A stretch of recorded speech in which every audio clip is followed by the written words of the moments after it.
Chapter 10. Business Negotiations. Siren was waiting for him outside the cafe when he finished his shift on Friday night. They had arranged it before his shift began, with Tommy curled up in the corner of his couch, keeping his phone carefully angled away from his roommates as he went over the plan for the evening with the supervillain. Over Discord, as ridiculous as that still seemed. The Syndicate meeting was that night. Before Tommy left for work, he told Tubbo and Ronbu that he was going to go out for dinner with Wilbur again after his shift, so they shouldn't wait up for him.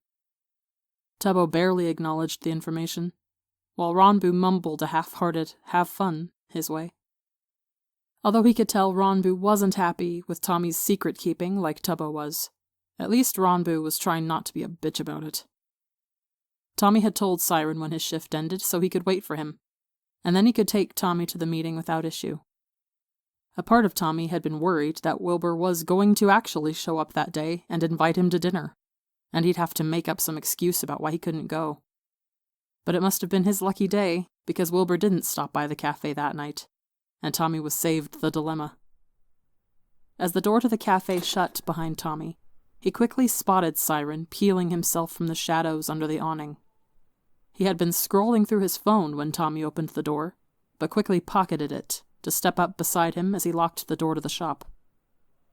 "Did your shift go well?" Siren asked as Tommy twisted the key. Asking about his work day. What a way to start an evening with a supervillain.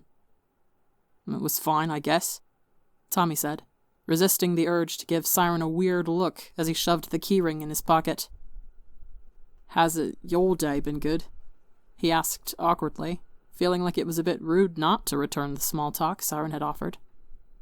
Siren snorted at Tommy's obvious discomfort. "Yeah, it was fine. Did lots of evil villain stuff." Tommy snorted, relaxing a bit as he followed Siren away from the store. "Have you gotten around to getting an evil lair yet?" "Not yet. We're still working on the renovations. Thinking of having the property brothers take a look at it," Siren joked, his long coat spinning out behind him as he turned into an alleyway. Unlike many of the alleyways in the city, this one didn't lead to a dead end. Instead, it led to a maze of different alleyways, and Siren navigated through them like a pro. It was a labyrinth of brick walls and drain pipes, but Siren clearly knew these pathways, and within minutes the two of them were popping out into an empty parking lot blocks away from the cafe. The parking lot was lit by only a few flickering streetlights, giving the entire place an eerie glow. The stars above were blotted out by dark clouds, and Tommy almost felt like he was being smothered under a blanket. Under one of the flickering lights was a sleek, black SUV, which Siren headed straight towards without any hesitation in his stride. "Is that all right?" Tommy asked, quickening his pace to keep up with Siren's long strides. "Sure is," Siren replied. "Our meeting place is too far to walk from your cafe." "Got it," Tommy muttered, hunching his shoulders as they neared the car. Siren opened the door to the back seat for him, gesturing for him to climb inside first. Tommy scooted across the rich leather to the far window, with Siren sliding in on the other side. The SUV was obviously very expensive, and from what Tommy could tell, the windows were tinted as well, which was probably necessary for supervillains driving around town. When Tommy glanced up to the front, he jolted when he noticed the pink hair and boar mask sitting in front of the steering wheel. "Oh shit. Hey Blade, long time no see," Tommy muttered, shrinking back in his seat when those bright red eyes met his own through the rearview mirror. While he'd known that Blade was going to be at the meeting, it was still nerve-wracking to see him again. After all, Blade had been the villain that hadn't given Tommy a choice in the matter of healing Zephyrus, and he'd been the one to pass his phone number to Arson. Blade had made it clear he didn't give a shit about what Tommy wanted when it came to healing people, and that was enough to solidify Tommy's dislike of the guy. Hey, Tommy," Blade replied, sounding just as uncomfortable as Tommy was. "Have you been... good?" "Blade." Siren's voice cut into the conversation, like a hot knife through butter. "Don't you have something you want to say to Tommy?" His voice was tight with anger, his lips pressed into a thin line. Clearly, Siren was pissed at Blade about something. There was a moment of silence as Blade sighed. I want to apologize, Tommy, Blade said after a beat, twisting around in his seat to face Tommy fully. I shouldn't have given your number to Arson without asking if it was all right. Oh. Siren must have put Blade up to this, judging by the way Blade kept glancing Siren's way as he spoke.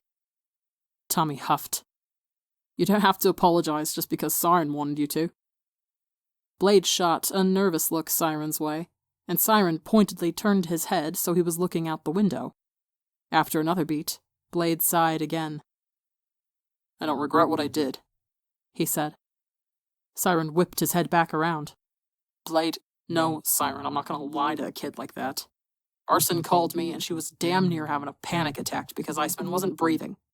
So I did the only thing I could and sent her your number, Tommy.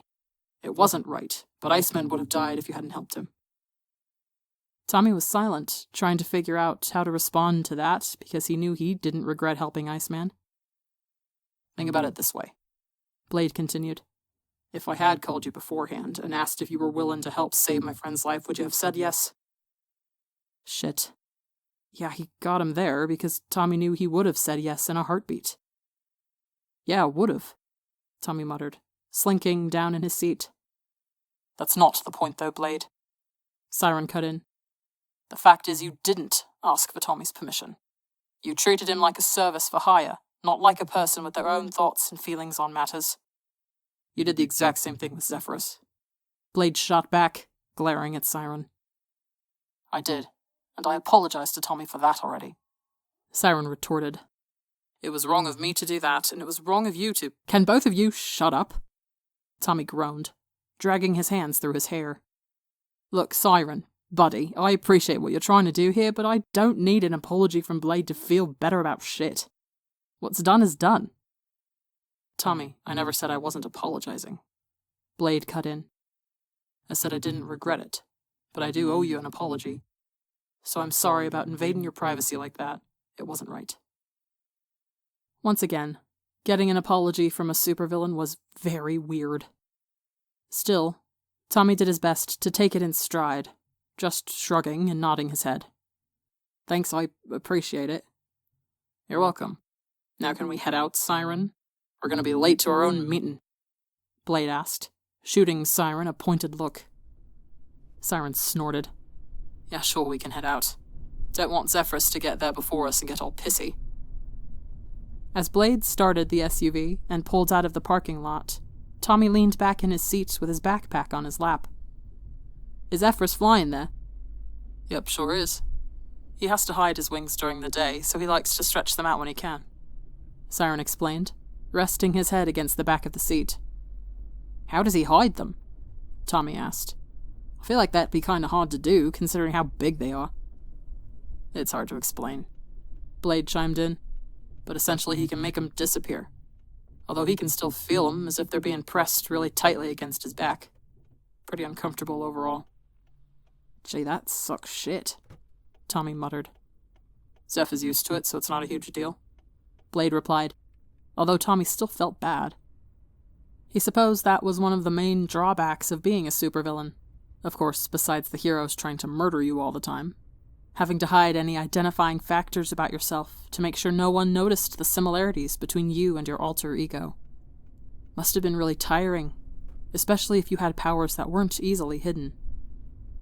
Leaning his head against the window, Tommy watched the streetlights pass by as they drove further and further away from Eastside. They passed into South Bay, and Tommy wondered how far their car was from Wilbur's house. He wondered what Wilbur was doing right now. If he was sitting at home, working on his computer with those stupid glasses perched on his nose, thinking about if he should have gone to get a coffee that night.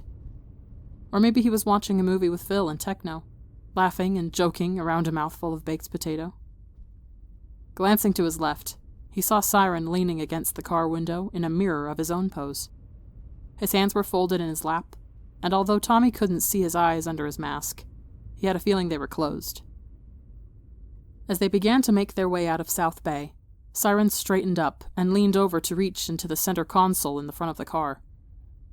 Tommy, I apologize in advance for this, but we're going to have to blindfold you until we get there, Siren told him, taking out a swath of black fabric and holding it up in front of Tommy's face. "Seriously?" Tommy winced at the whine in his voice. "I could have turned you guys in so many times now. Do you really not trust me?" "It's not because we don't trust you," Blade said, eyes focused on the road. "It's for your own safety. The less you know about us, our identities, where we're based, things like that, the less of a target you are." Tommy frowned.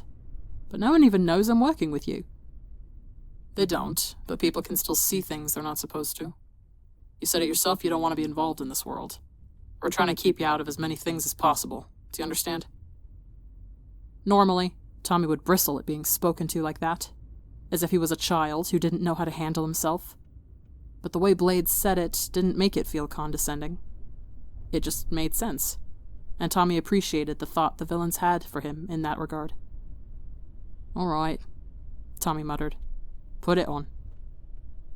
Siren carefully tied the blindfold over his eyes, being as gentle as he could not to knot his hair as he secured the fabric around the back of his head.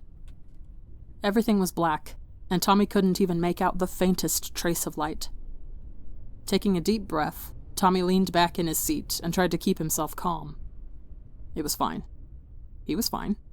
He was blindfolded and being taken to a supervillain meeting spot, and no one knew where he was, but he had agreed to go to this. He trusted Siren, and Siren promised that he wouldn't get hurt. It would be fine. Hopefully. It was dizzying to feel the car turn without being able to see where they were going. Tommy did his best to ignore the twists and tried not to count when they made a left versus a right. After a few more minutes of driving, the car suddenly went into a steep decline. They were driving down into what Tommy guessed was some kind of underground parking structure. They went around and around in circles, deeper under the city, until Tommy thought he might get carsick. Then, all of a sudden, the car stopped. Tommy reached up to take the blindfold off, but Siren's hands gently grabbed his wrists. "Not yet," he said apologetically, pulling his hands away from the blindfold. Sighing, Tommy listened as Siren and Blade got out of the car. Then, his own car door opened, and someone who he figured was Siren guided him out of the vehicle with the blindfold still on. His shoes smacked against the concrete, and Siren helped guide his arms into his backpack straps before taking his shoulder to lead him away from the car. The air in the parking garage was cool and smelled slightly of dust. Siren led him in a direction Tommy couldn't even begin to guess, but he could hear Blade's footsteps a bit behind them. "There's a step here," Siren warned. Tommy carefully stepped up, trying not to lean into Siren's guiding hand too much, despite how freaked out he was about walking around without being able to see anything. They took a few more steps until they stopped abruptly. There was a dinging sound, and Tommy realized they were going into an elevator. There was a soft whoosh as the elevator doors shut, followed by a jolt as the machine began to move down. Then a hand reached up to untie the blindfold. He winced at the bright light that hit his eyes, having to blink a few times for his vision to adjust as he took in the wood-paneled walls of the elevator, with Blade and Siren standing on either side of him. "You're good now," Siren told him as he held the blindfold in one hand, giving him a reassuring smile. "Hope that wasn't too bad." "It was fine," Tommy told him. "Little creepy, but not as bad as it could have been." "Sorry, I know it's not ideal," Siren apologized. Tommy shrugged again, because it's not like there was anything they could do. They were right in saying that the less Tommy knew, the better. He didn't want to know where the meeting place was, and if he had to deal with a blindfold to, both literally and metaphorically, keep himself in the dark, then he'd do it. Glancing around the elevator again, Tommy noticed that he was right in assuming they were moving down. Numbers flew by on the screen above the button panel, heading toward a floor labeled B10. This was fucking weird. Was this entire underground building used for Syndicate stuff? Or did they just casually rent out a room for their villain meetings? Finally, they reached B10 with a smooth stop that was nothing like the shuddering elevator in Tommy's own apartment. The doors slid open to reveal a long hallway with plain gray walls. There were no windows, no other doors, and no decorations. The hallway just seemed to go straight from the elevator to a set of double doors at the other end. This was really fucking creepy. Tommy felt like he was walking into a horror movie, but didn't voice this thought as he followed Siren and Blade to the end of the hall. The double doors were made up of some dark wood that was covered in swirled carvings. The carvings were intricate, showing different designs of what looked like mortals fighting Greek monsters, the style reminiscent of ancient Greek art. At least the villains had style. There was a black scanner on the wall next to the double doors. Siren took a keycard from his jacket and swiped it over the device, and the light on the small box switched from red to green. Then, Blade grabbed the door handles. "Welcome to the Syndicate," Blade said with a grin, before swinging the doors open in a grand flourish. The room was much, much bigger than what Tommy had been expecting. It was like a conference room had been built out of a literal cavern. The walls were made of a smooth black stone with arches carved into them, and the floor was a rich kind of dark marble. There were sconces hanging on the walls, but there was also a very modern-looking chandelier in the center of the room. The chandelier sat immediately over what Tommy imagined was supposed to be the main focus of the room. A huge table, made of similar carved wood as the door, dominated the space, sitting on a slightly raised platform with chairs lined all around. What made Tommy freeze, though, was the realization that those chairs were occupied. Not all of the chairs were occupied, actually. In fact, most of them were empty. But 5 of them were currently in use, and Tommy felt his breath catch when the occupants turned to look at the new arrivals. Zephyrus sat at the head of the table. His face was obscured by his veil like before, while his wings were spread out behind him, the glossy black feathers looking far less ruffled than when Tommy had seen them last. As Siren guided him towards the table, all of the villains stood up to greet him, and Tommy felt his mouth go dry as he recognized the figures he'd only seen on TV up until now. Daedalus was sitting on Zephyrus's left. His mechanical black and green armor was even bulkier in person than it had seemed on TV, and the second set of robotic arms that rose up above his shoulders was currently limp at his sides. Tommy could see in this lighting that his hair was dyed a dark green, and above the steaming gas mask that covered most of his face, his eyes were entirely pitch black. Daedalus was one of the most feared villains around, right up there with Zephyrus, Blade, and Siren, while a part of this was because of his terrifying ability to control technology and create the most absurd inventions to do his bidding in fights. More of the terror surrounding him came from the fact that Daedalus had formerly been a renowned hero. In the past, Daedalus had gone by the name Warden. He was one of the ultimate threats against villains, having been lauded for the capture of dozens of villains and vigilantes. Until one day, in the middle of a fight with the Syndicate, he went rogue. He turned on his fellow heroes, even going so far to attack the healer on the hero's side, Supreme. It had been a bloody affair, and Warden escaped with the Syndicate. When he came back on the scene a month later, he announced that he was now Daedalus, and had been considered a top-ranked villain ever since. Daedalus was the first of the villains to look at him directly as they approached the table. He dipped his head in Tommy's direction, and when he spoke, his voice was much softer than Tommy would have expected. "You must be Tommy," Daedalus said, holding out a hand to shake. "It's great to finally meet you. We've heard a lot about you from Blade and Zephyrus." Tommy shook his hand carefully, and was surprised at how gentle Daedalus's grip was. It's nice to meet you too," he said quietly, hoping his nerves weren't too obvious. "Guys, let's let Tommy sit down," Zephyrus said, gesturing to one of the empty seats on his right. "You can all introduce yourselves then." Awkwardly, Siren guided Tommy around the table to the empty chairs, sitting right next to him while Blade took the seat at the opposite end of the table from Zephyrus.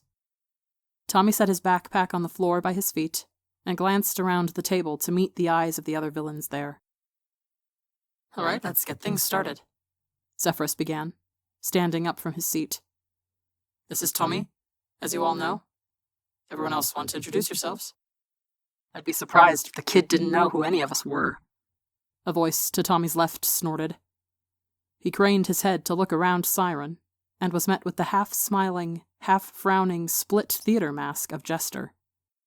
He was much smaller than Tommy thought he would be in person, although he supposed that the shapeshifter could change his height if he felt like it, so the small stature must have been a purposeful choice. He had long, dark hair shoved under a blue beanie, and was dressed in the almost too casual uniform of a blood-stained button-up shirt, slacks, and suspenders. Tommy blinked a few times as he stared at Jester. Jester, who was known for being fiercely independent and only working with others for big jobs like his casino heist. Jester, who viciously defended himself from an onslaught of heroes without the help of anyone else. Why the hell would Jester be part of the Syndicate? "You're part of the Syndicate, Jester?" Tommy blurted out before he could stop himself. Jester's mask whipped towards Tommy, and Tommy fought the urge to shrink back under his gaze. "See?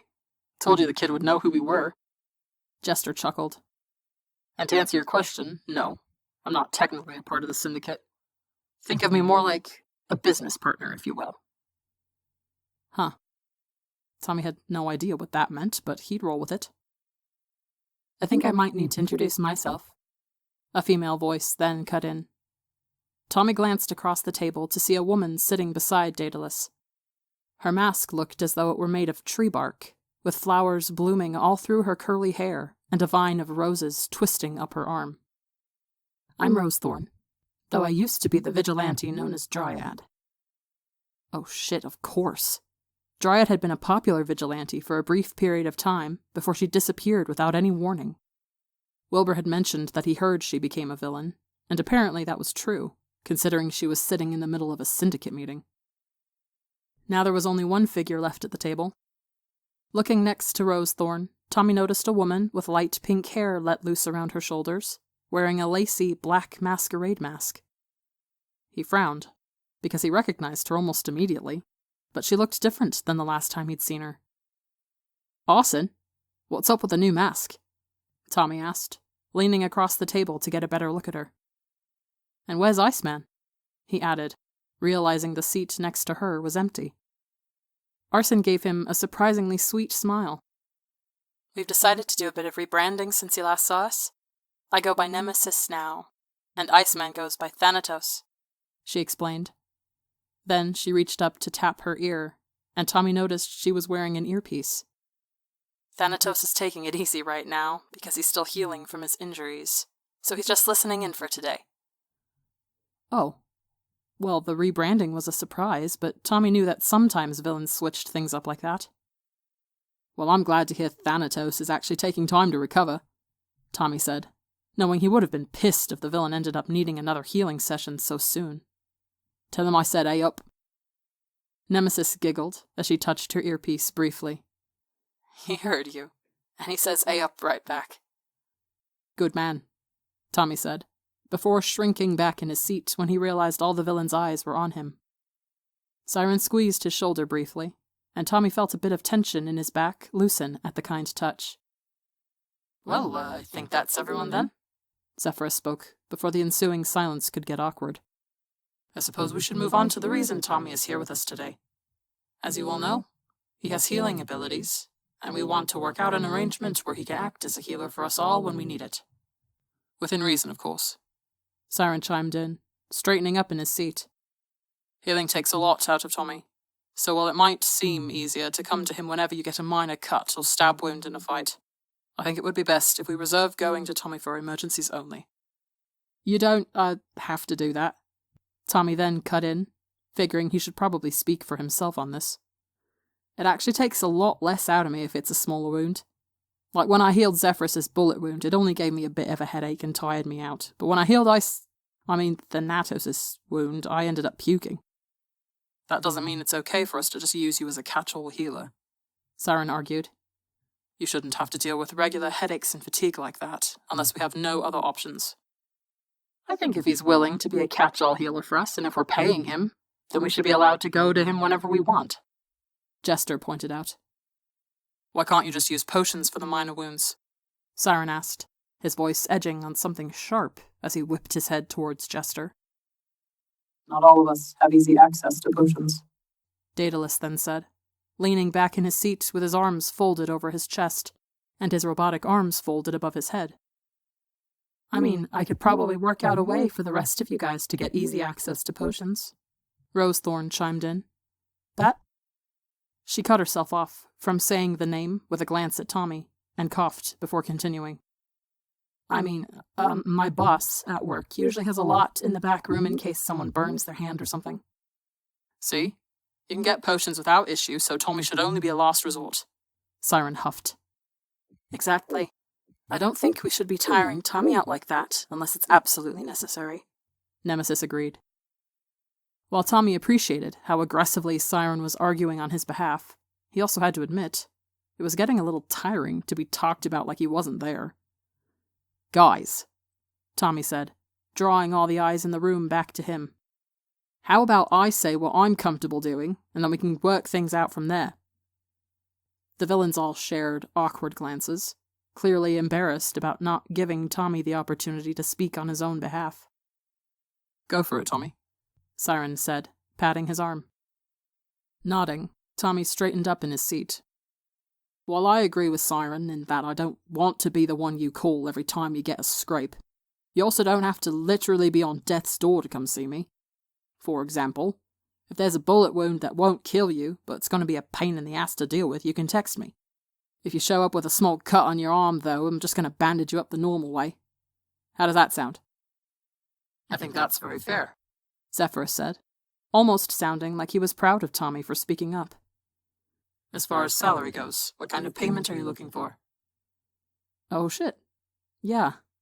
They had mentioned something about payment before, although Tommy hadn't thought all that much about it. I mean, I don't really know how much to ask for, if I'm being honest, Tommy admitted, ignoring the heat that rose to his cheeks. I could write down how much I make working at the cafe and we can go from there. However you want to do it is fine with us, Tommy, Zephyrus reassured him. Nodding, Tommy reached into his backpack to pull out a notepad and a pen, and scribbled down his hourly salary at the cafe. Puffy paid him above the minimum wage, which was pretty good for a rather basic barista job. So while he definitely struggled with money, he didn't think his pay was anywhere near unfair for what he did. To his surprise, though, when Siren saw the number he was writing on the paper, he let out a pained noise. How the hell do you live off of that? Siren asked. Oh, fuck off, not everyone can be a rich supervillain like you, asshole, Tommy scoffed, passing the paper over to Zephyrus. Zephyrus took the paper, and even with the veil hiding his face, he could feel the man frown. Oh, mate, he said softly, the pity evident in his tone. We can do much better than this. I guess then whatever you think is fair.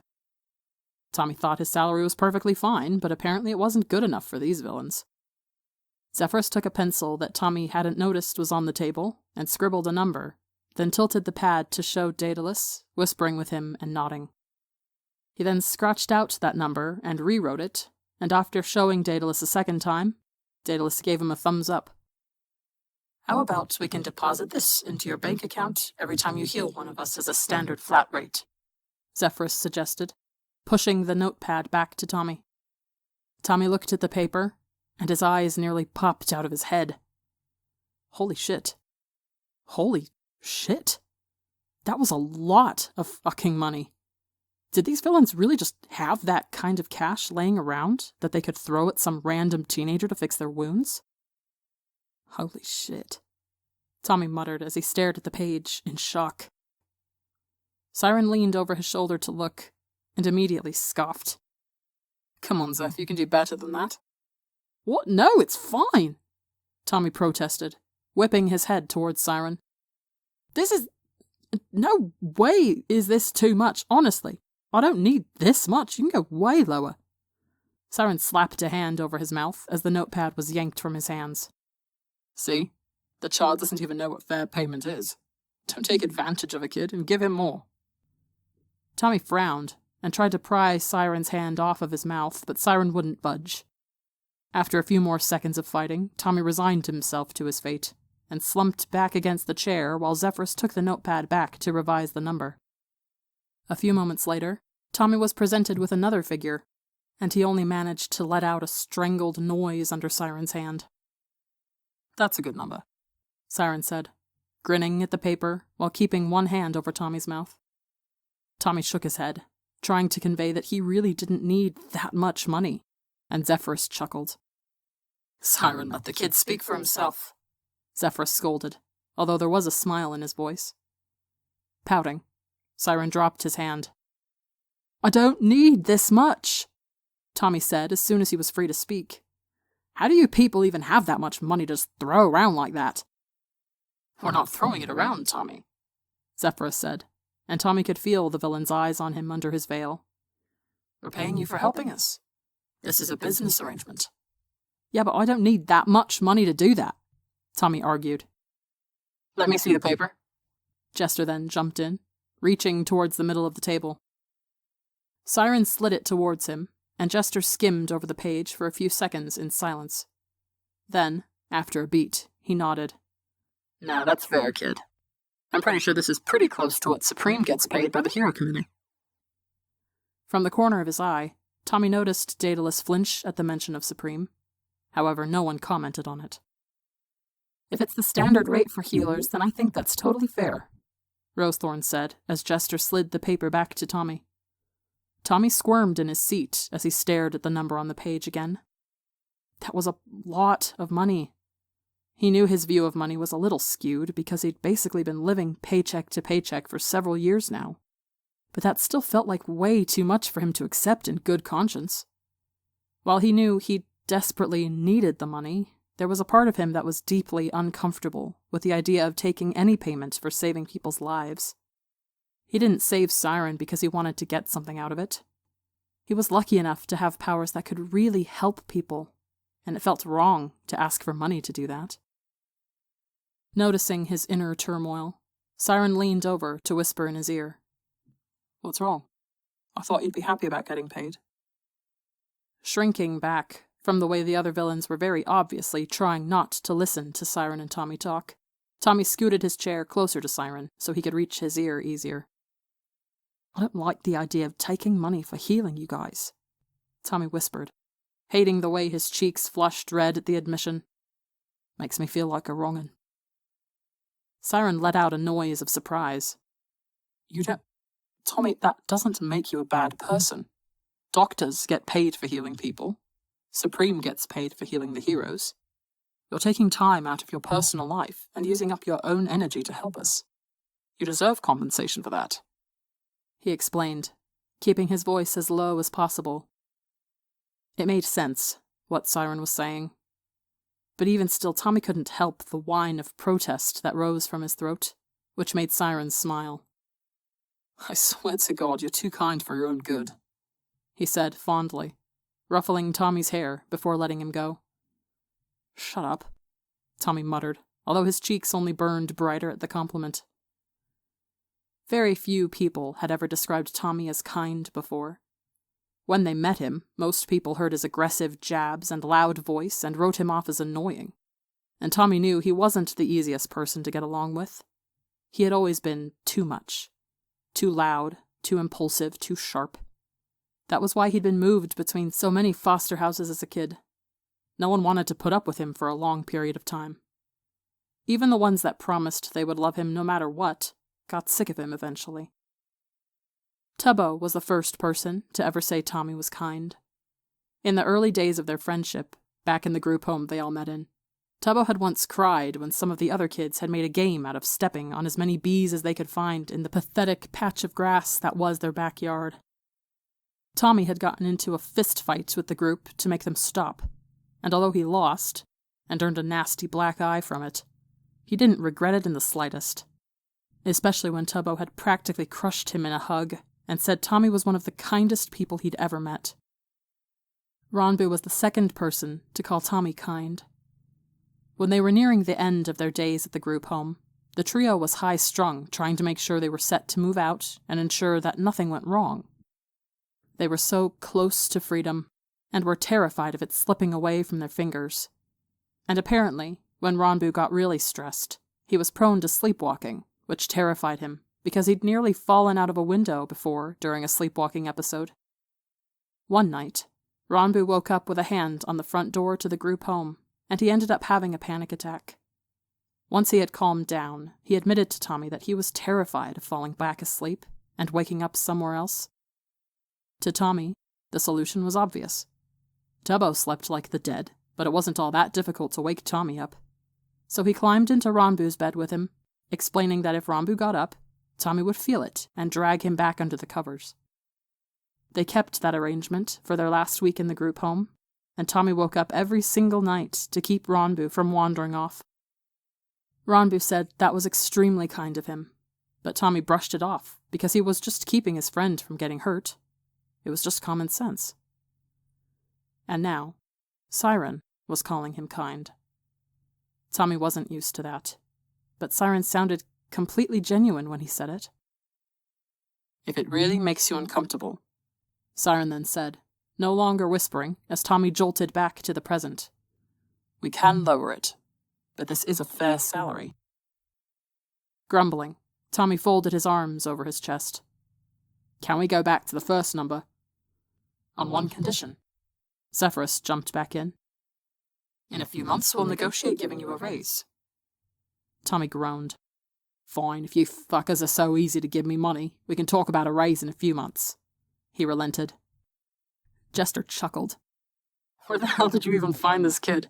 The only other teenager I know will try to charge you if you ask him where you left your keys. I just got very lucky one evening, Siren replied, grinning as he squeezed Tommy's shoulder. Tommy couldn't help the warmth that blossomed in his chest at that. After that, the rest of the evening went by without any further issues. All the villains friended Tommy on Discord. Again, fucking Discord. So they could contact Tommy if they needed help. Tommy gave the group his work schedule for the next month so they would know when he was off work, and Tommy set a strict rule that none of the villains were ever, under any circumstances whatsoever, allowed to show up at his apartment. Once that was settled, the Syndicate moved on to discuss other business. All right. We're not going to get into detail regarding future plans with Tommy here, but there was one thing I wanted to bring up before he left. Zephyrus began, folding his hands in front of him. Tommy, you're familiar with the vigilantes Nuke and Ender, correct? Ah, shit. Those two. Kind of. Siren and I had a run-in with them the other night. Tommy shrugged. Zephyrus nodded. Yeah, Siren told us about that. We just wanted to check in and see if you've heard from the two of them since. Siren mentioned they were suspicious of the fact that you were talking to him, and we wanted to make sure they're not bothering you. Tommy gulped, remembering Siren's promise that if things got too dicey, he wouldn't be opposed to taking the two vigilantes out. While he didn't think the Syndicate would do that, unless the two of them did something to harm him, he didn't want to worsen the Syndicate's view of the two all the same. No, I haven't. I don't think they're anything worth worrying about. They both just seem more focused on the idea that Siren was holding me hostage or some stupid shit like that, Tommy said, leaning back in his seat. They're not bad people. Nuke walked me home after I healed Thanatos, because I was super sick and could barely stand. We're not saying they're bad people. Blade jumped in for the first time all evening. We don't usually have a problem with vigilantes. We're not fans of thieves and muggers, and they keep those kind of people off the streets. But Nuke and Ender are still new on the scene, and they don't seem to know the rules, considering they tried to go after Jester that one time. It wasn't hard to deal with the two of them. Jester snorted, propping his feet up on the table. They seem pretty young and unexperienced. I just hope they run into Monarch soon, so they can educate the two of them on how things work between villains and vigilantes. Tommy frowned. How things work? As far as he was aware, vigilantes and villains didn't fight as often as heroes and villains did, but they weren't friends or anything of the sort. When I first became a vigilante, I ran into Monarch pretty early, and they explained some stuff to me about how it works out in the field. Rosethorn suddenly spoke up. If a villain isn't actively harming civilians in that moment, then vigilantes need to stay the fuck away and only deal with minor criminals. As long as that's being upheld, villains won't bother the vigilantes if they run into each other. Vigilantes don't have the same resources heroes have, and most of the time they're just trying to do the things heroes are supposed to do and actually help out the little guy. So we don't think it's fair to go after them with the same ferocity that we go after heroes with. But if they fuck with us unprovoked, then that falls apart. Maybe one of us can get into contact with Monarch and ask them to find Nuke and Ender so they can explain that. Daedalus suggested. Nemesis pursed her lips. Possibly. But Monarch might be a little busy since it seems they're training a new vigilante to be their partner. All the heads at the table suddenly whipped towards Nemesis. Wait, what? Jester questioned. Have you guys not seen? Nemesis asked, raising her eyebrows. Monarch was out a few nights ago with someone new. He said his name was Aurelion. You know, now that I think about it, I heard something about a guy in a gold outfit being spotted with Monarch. Blade said, nodding his head. Do you know what his powers are? Lightning, Nemesis answered. I was in civilian clothes walking by when I saw them stopping a robbery together. That's not good, Daedalus muttered. Getting hit by lightning would make it hard to get away from Monarch's wither effect. Well, as we were saying, Monarch knows the rules. They won't attack us unless provoked, and I trust them to teach Aurelion the same, Zephyrus said, folding his hands in front of him. So just remember not to piss Monarch off unless you want to deal with lightning scars and that damn wither effect for 3 days, he added, shooting a pointed look Siren's way. Siren huffed like a petulant child, but didn't argue with the point. There was a story there, and damn if Tommy wasn't curious about it, but he knew it wasn't the time to ask. So if Monarch's busy training Aurelion, what the hell do we know about Nuke and Ender? Jester questioned. Just try to avoid those two if possible, Zephyrus instructed. Like Jester said, they seem pretty young and new to using their powers, so we don't want to engage with them if we don't have to. Tommy breathed a sigh of relief. As annoying as Nuke and Ender were, he really didn't want them to get hurt because they were just trying to protect Tommy. All he could do was hope that the two wouldn't bother him anymore, and would also be wise enough to stay away from the villains as well. And that was it. After they had hashed out everything regarding Tommy's job as a healer for the Syndicate, and once the discussion on vigilantes ended, Siren told him that it was time to go, and guided him out of the meeting room with Blade at his side. The others stayed behind, apparently having business to discuss that Tommy couldn't be present for.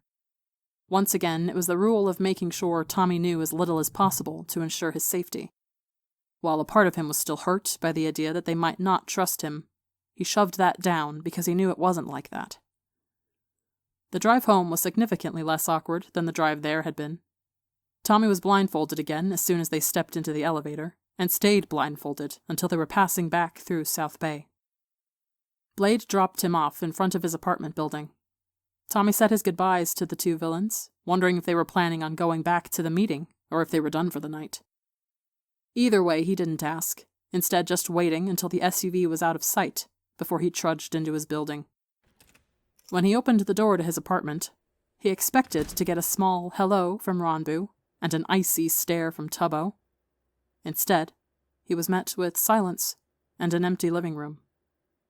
Frowning, Tommy glanced towards the bedroom and saw the door was open with no one inside.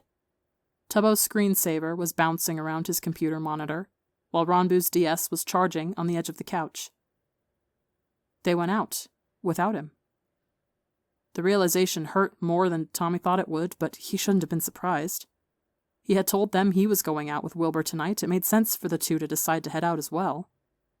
But he had no idea where they would even go if they wanted to get out of the apartment. It wasn't like they could afford to go to a restaurant. Maybe they went to McDonald's to get milkshakes? While they didn't do that often, it was a treat the trio would give themselves in particularly bad weeks. It was the only explanation Tommy could think of as to where they would be if they weren't here. But the idea of Tubbo and Ronbu going out to get milkshakes without him... His eyes burned at the knowledge that he was now being purposefully left out of their traditions. It was stupid. It was just milkshakes. But he didn't think things were that bad between them all. Still, Tommy wasn't going to give in. If Tubbo wanted to be pissed at him while being a hypocrite, he could. Besides, Tommy had Wilbur to hang out with instead. And, in a weird way, he also had the Syndicate. Even if they weren't really friends and more like business associates, it was still something to keep him out of the apartment. Collapsing on the couch, Tommy turned on the TV, ready to switch the channel to some cartoons, but he paused when he saw a news report playing across the screen. This just in. Number 1 hero Dream is currently attempting to capture wanted vigilantes Nuke and Ender over in Eastside. We have a chopper on the scene granting us live footage now. Eyes widening, Tommy practically lunged for the remote, turning up the volume as the screen switched from the news reporter to shaky helicopter footage. Tommy clenched his fist when he spotted Dream standing across the rooftop from Nuke and Ender, his smiling mask mocking the two vigilantes as he floated several feet in the air. Dream's power was that he was telekinetic. He could lift things in the air with just his mind, and besides using it on himself to make it so he could fly, he also tended to use this ability to straight up chuck random things at his opponents. Right now, it seemed as though Dream was using pieces of a nearby construction project to fight the vigilantes. Bricks were flying toward Nuke and Ender, with Nuke jumping from side to side to try and dodge the objects, while Ender teleported around the rooftop to avoid the hits. Nuke's hands were glowing bright yellow, and Tommy winced as a ball of gas flew Dream's way. To Tommy's shock, though, the explosive sphere stopped right in front of Dream's face, before it ended up being tossed towards the sky, exploding harmlessly above Dream's head in a flash of orange light. Dream could even control Nuke's explosives? How? Nuke seemed just as startled as Tommy was by this revelation. He leapt back, grabbing onto Ender's side, presumably to teleport away with his partner. Before he got the chance, though, Ender was being knocked backwards by an invisible force, presumably Dream again, and Tommy gritted his teeth when he watched the cloak vigilante slam onto the ground. As the fight continued, the helicopter pulled back, and Tommy let out a strangled sound of surprise when the cursive letters of The Cloudy Cafe came into view above the doorway. They were fighting on top of his cafe. Why the fuck were they fighting on top of Tommy's cafe? Had Nuke and Ender been searching for Tommy again to try and question him about Siren? But why would they run into Dream there? Dream never came to Eastside unless the Syndicate was involved. He almost exclusively stayed in West End, and the only hero that even occasionally popped up in Eastside without a Syndicate sighting was Rewind. Tommy was reeling as the fight went on. Nuke yanked Ender to his feet, and the two continued to dodge Dream's onslaught, but they were slowing down. Tommy was on the edge of his seat as he watched, knowing that neither of the vigilantes deserved to get thrown in jail for just trying to help people. Then, a brick slammed into Nuke's chest, and he collapsed onto the ground in a heap. Ender sprinted over to him, grabbing Nuke and pulling him close, and suddenly the two disappeared in a flurry of purple particles. Dream flew around the roof, searching for the two vigilantes, but it seemed as though they had completely disappeared. He ducked into a few alleyways near the cafe, the helicopter following him all the while, but soon Dream shook his head and flew off. The helicopter footage switched back to the reporter, and Tommy breathed a sigh of relief. Shit. Getting caught by Dream was almost worse than getting caught by a villain for vigilantes. As Tommy had learned tonight, villains had respect for vigilantes. Dream, however, had none. While the Hero Committee had recruited vigilantes to become full heroes in the past, Dream took any opportunity he could to arrest vigilantes by any means necessary. Yet another reason why Tommy hated the guy. Thankfully, Nuke and Ender had managed to get away. Briefly, Tommy considered running down to the cafe to see if the two of them were nearby, in case they needed healing. But Tommy squashed the idea down as soon as it crossed his mind. Although Dream had flown off, he could still be patrolling the area, and the last thing Tommy needed was to get on his radar right now. Besides, the hit wasn't bad. From what Tommy saw, it likely just knocked the wind out of Nuke, and at worst, it might have cracked a rib or two. Nothing that was life-threatening. Relieved by the knowledge that Nuke and Ender were safe, Tommy sank back into the couch and changed the TV to cartoons. It didn't take long for Tubbo and Ronbu to come home. As soon as they opened the door, Tommy felt the mood instantly drop. Tubbo was hunched over, while Ronbu had his arm wrapped around his shoulders along with a heavy backpack on his back, and the two of them barely acknowledged Tommy as they walked in. Hey guys. Tommy started awkwardly, searching for any signs of milkshakes in their hands. Where were you? Fuck off, Tubbo snapped, shooting Tommy a withering glare that chilled him to his core. I can't deal with your shit tonight. The anger was hot and twisted Tubbo's voice into something entirely unfamiliar. Tommy immediately shrunk back into the couch as if he had been slapped, already preferring the cold shoulder Tubbo had been giving him the past few days. What did I do? Tommy asked, wincing at how his voice cracked with the question. Ronbu, who still had his arm slung over Tubbo's shoulder and was guiding him to the bedroom, just sighed and shook his head. "Not tonight, Tommy," he said in a much softer voice, but with none of the warmth that it usually held. Tommy blinked quickly to try and rid himself of the tears burning in the corner of his eyes. He brought his knees up to his chest as he watched Ronbu lead Tubbo to the bedroom, not daring to speak up again. Neither of them looked back at him as they slammed the bedroom door shut. Tommy hated crying, but he really kind of wanted to cry now. Either that or pound his fist on the door and demand the two of them tell him what the fuck was going on. He hated not knowing what he did to piss them off this time. Was it because he told them he was going to see Wilbur? But they hadn't seemed that upset when he told them about his plans, so why would they be upset now? It didn't make sense. Tommy should have gone up to the bedroom door to ask what was going on, but he was terrified of hearing that snarling anger from Tubbo again. So, like a coward, he just made up the couch with blankets and pillows, even though he was supposed to be in the bed tonight, and ignored the soft murmur of conversation going on behind the bedroom door.